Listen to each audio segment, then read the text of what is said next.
Good morning, students. Today we are going to start a world famous poem of Robert Frost, Stopping by Woods on a Snowy Evening. Stopping मतलब रुकना, कहीं चलते चलते रुक जाना. By woods, woods यहाँ पर जंगलों के लिए इस्तेमाल की है, जंगल के लिए.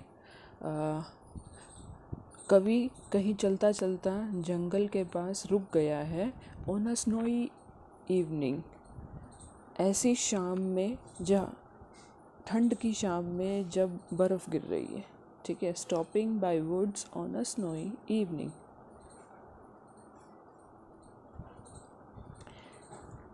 The lyrical poem of 16 lines was written and published in the volume of poems entitled New Hemisphere 1923. ये एक लिरिकल पोएम है और जब हम पढ़ेंगे इसको आपको पता चलेगा कि कितनी फेमस पोएम है और आपने ज़रूर ये इनकी लाइंस कहीं ना कहीं सुनी होंगी, जो कि फर्स्ट पब्लिश हुई थी रॉबर्ट फ्रॉस्ट के वॉल्यूम में 1923 में.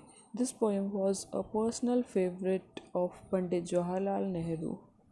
Okay, he quoted it quite often and so moved by the last quatrain of the lyric that he scribbled it on a paper and glued it to his writing desk.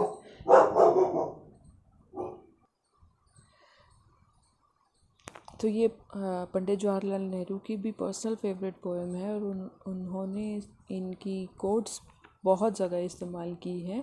अपने writing desk पे भी इन्होंने last के quarters की line लिखी हुई है.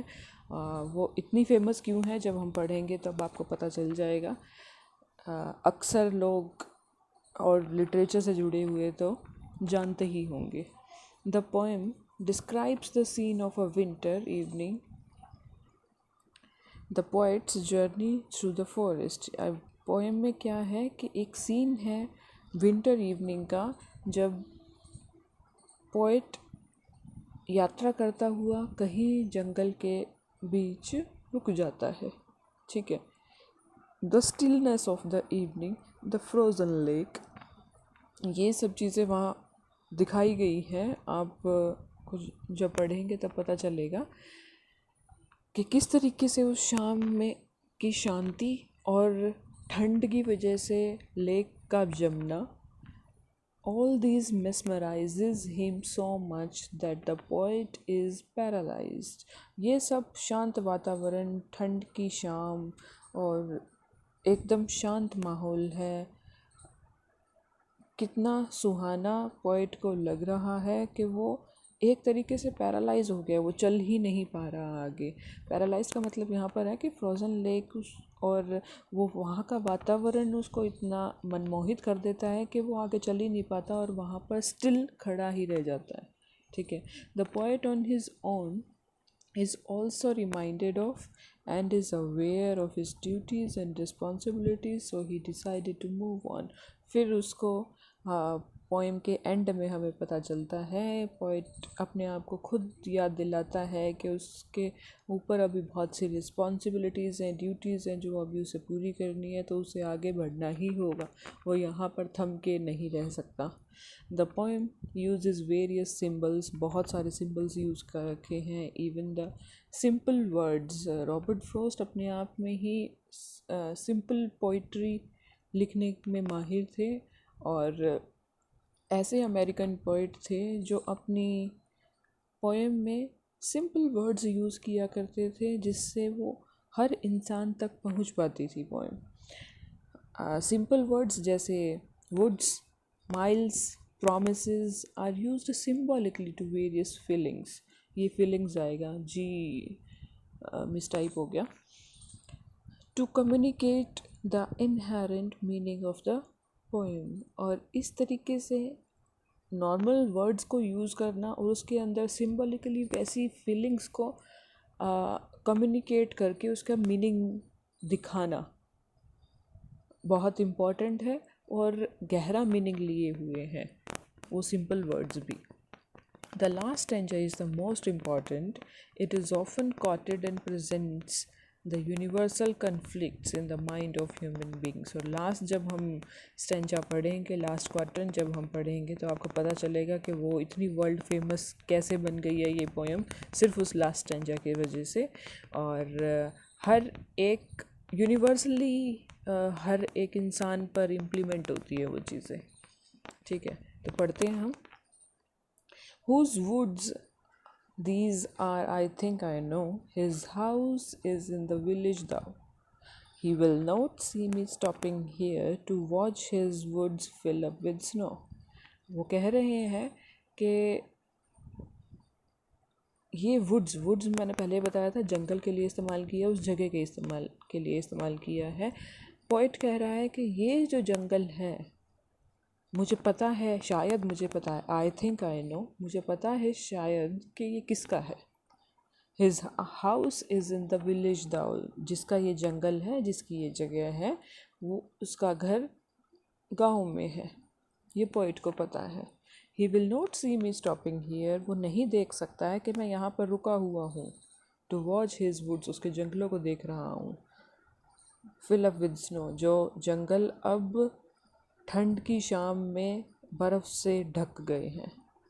तो पॉइंट ये कह रहा है कि जहाँ मैं अब खड़ा हूँ और जिस जंगल को मैं निहार रहा हूँ, ये मुझे पता है कि ये किसका है, जिसका घर गांव में है और वो यहाँ नहीं है, तो वो मुझे देख नहीं सकता कि मैं यहाँ खड़ा उसके जंगलों को निहार रहा हूँ जो बर्फ़ की चादर से ढक गए हैं। Next, my little horse must think it queer to stop without a farmhouse near, between the woods and frozen lake, the darkest evening of the year. यहाँ जिस घोड़े पर पोइट बैठा हुआ है, वो अपने घोड़े को कह रहा है कि ये शायद मेरा घोड़ा ये सोच रहा होगा कि मालिक यहाँ पर क्यों रुका है, यहाँ तो आसपास कोई फार्म हाउस भी नहीं है। मतलब वो अपनी घोड़े की चिंता दिखा रहा है कि जिस तरीके से वो वहाँ अचानक से उस वातावरण से मेस्मराइज होकर रुक गया है, और उसका घोड़ा सोच रहा होगा कि यहाँ पर कोई रीज़न तो है नहीं रुकने का, तो मालिक यहाँ क्यों खड़ा रुक गया है, यहाँ पर तो आसपास कोई फार्म हाउस भी नहीं है जहाँ पर हम रात बिता सके।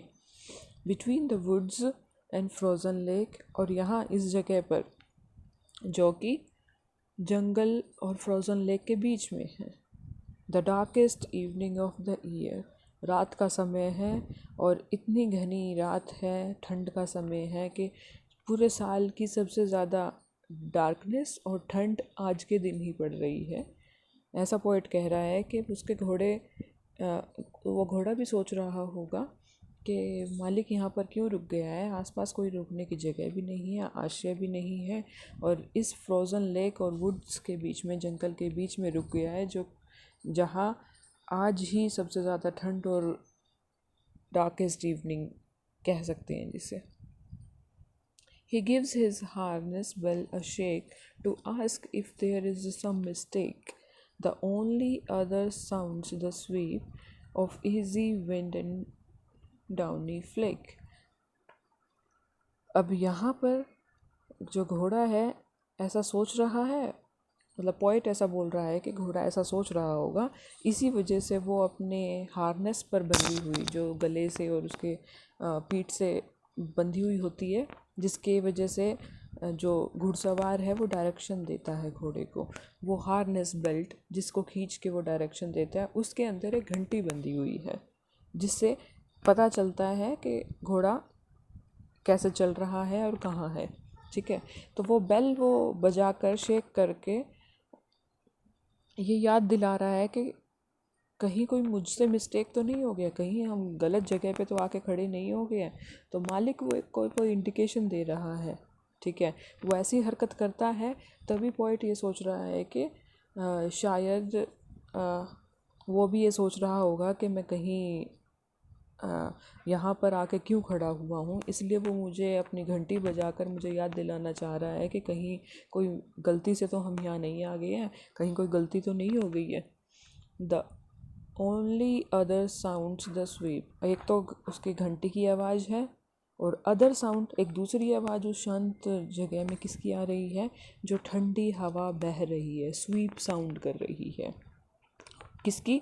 वो इजी विंड की। शाम के समय शीत ऋतु में जब हवा चलती है तो कैसी साउंड आती है? दूसरी ये साउंड है। उस शांत माहौल में एक तो साउंड उसके घोड़े की बेल की आ रही है और अदर साउंड एक आ रही है उस बहती हुई हवा की, जो ठंड में बह रही है और क्या कर रही है? डाउनिंग फ्लेक्स, बर्फ़ के जो टुकड़े गिर रहे हैं।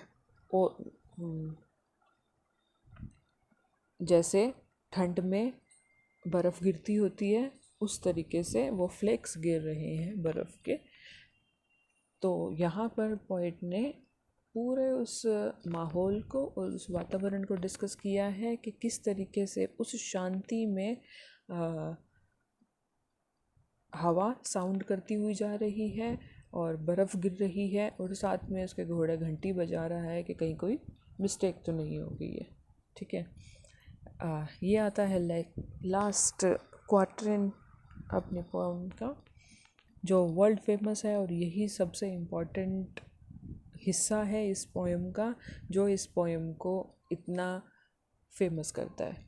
The woods are lovely, dark and deep, but I have promised to keep and miles to go before I sleep and miles to go before I sleep।